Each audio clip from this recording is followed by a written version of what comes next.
بسم اللہ الرحمن الرحیم والصلاة والسلام علی رسولہ الکریم وعلی آلہ وصحبہ اجمعین۔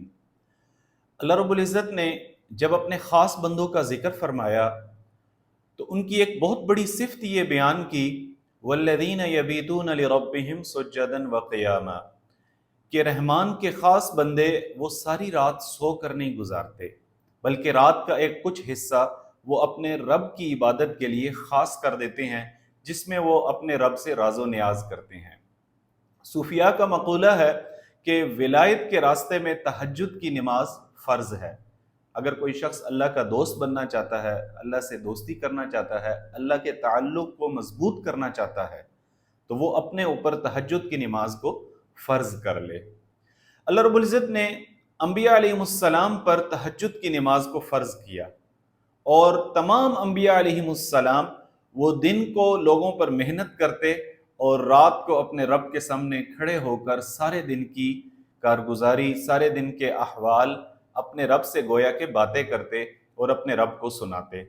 تو مومن کو بھی چاہیے کہ وہ رات کے وقت، رات کا کچھ پہر اپنے رب کے حضور حاضر ہو جائے، جب ساری دنیا میں سکون ہو جاتا ہے، لوگ سو جاتے ہیں، بلکہ حضور صلی اللہ علیہ وسلم کی دعا بھی ہے اللہم غارت النجوم، اے اللہ ستارے چھپ گئے ہیں، وہدأت العیون، اور آنکھیں سو گئی ہیں، وانت حی قیوم، تو زندہ اور قائم ہے، لا تأخذک سنۃ ولا نوم، تجھے نہ نیند آتی ہے نہ ہی تجھے اونگ آتی ہے۔ تو رات کا کچھ پہر اللہ رب العزت کے لیے خاص کر لیا جائے اور اس میں اہتمام سے وضو کریں، اٹھیں اور اللہ رب العزت کے سامنے حاضر ہو کر دل کی ساری باتیں اللہ رب العزت سے کریں اور اپنے مسائل کو اللہ رب العزت کے سامنے رکھیں اور اللہ سے مانگیں جیسے چھوٹا بچہ وہ اپنی ماں سے مانگتا ہے، گڑ گڑاتا ہے، روتا ہے۔ حدیث میں آتا ہے کہ اگر رونا نہ آئے تو رونے کی شکل بنا لے انسان، یعنی اپنی عاجزی کو اللہ کے سامنے بیان کرے، اپنی انکساری کو، اپنی ذلت کو، اپنے چھوٹے ہونے کو، کہ یا اللہ تو رب ہے، تو ہی سب ہے، تیرے ہی قبضے میں سب کچھ ہے، تو زمین آسمان کا بادشاہ ہے، تو ہی زمین آسمان کا نظام چلانے والا ہے۔ اسلام میں دن کا آغاز رات سے ہوتا ہے، یہ بتانے کے لیے کہ مومن پہلے اپنا معاملہ اللہ سے درست کرتا ہے۔ جب اس کا معاملہ اللہ سے درست ہو جاتا ہے تو پھر اس کا دنیا میں کوئی مسئلہ وہ رہتا نہیں ہے، کوئی معاملہ اٹکتا نہیں ہے۔ ایک جنگ میں رومیوں نے مسلمانوں کو قلت تعداد اور بسیدہ ہتھیاروں کا طعنہ دیا تو حضرت خالد بن ولید رضی اللہ تعالیٰ نے فرمایا کہ یہ فیصلہ رات کو ہو چکا ہے کہ جنگ کس نے جیتنی ہے۔ مومن پہلے اللہ سے اپنا معاملہ رات میں درست کرتا ہے، پھر دن میں اس کے سارے کام سنور جاتے ہیں۔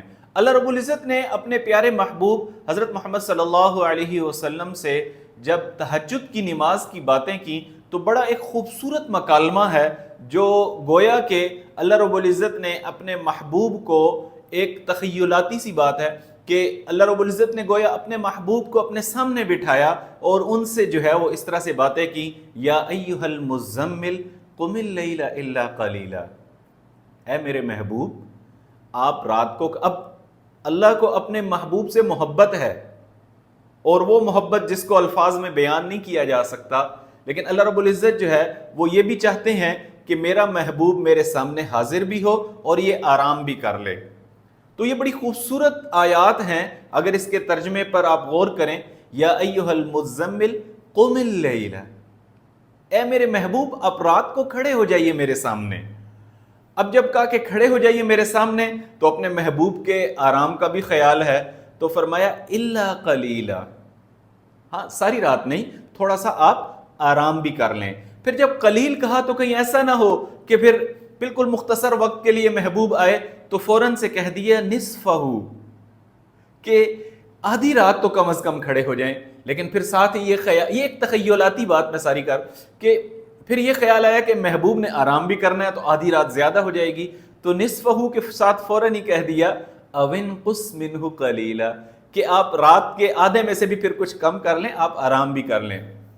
پھر فوراً ہی خیال آیا کہ جب کمی ہو تو پھر بہت زیادہ کمی نہ ہو جائے، تو پھر فوراً سے کہہ دیا او زد علیہ، کہ جو آپ نے کمی کی نہیں زیادہ کر لیں تھوڑا سا۔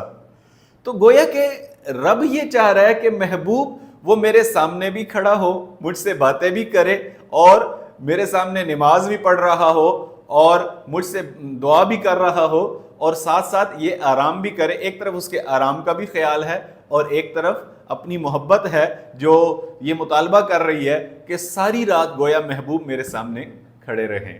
او زد علیہ ورتل القرآن ترتیلا, قرآن آرام آرام سے پڑھیں. علماء کا کہنا ہے کہ تہجد کی نماز 4 چیزیں ہیں. سب سے پہلے نمبر پہ لمبی لمبی رکعت پڑھنا, سکون سے آپ کھڑے ہوں. لمبی رکعت جو ہے یہ سکون پر دلالت کرتی ہے.